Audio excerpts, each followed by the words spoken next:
Alkaloids cancer కీమోథెరపీలో ముఖ్యమైనది. కానీ అది ఎవరు కనుక్కున్నారో తెలుసా? అసీమా చటర్జీ, ఆర్గానిక్ కెమిస్ట్.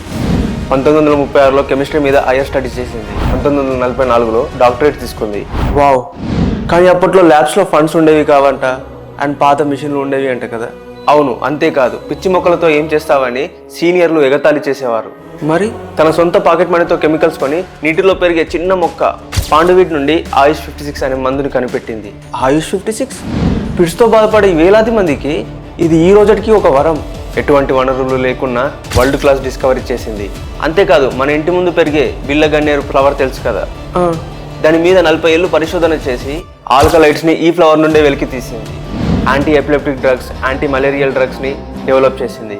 మన భారతీయ మహిళ అడుగు బయట పెట్టి ఔషధ మొక్కలతో ఆయుష్ పెంచే మందులు తయారు చేసింది. తనే అసీమా చటర్జీ.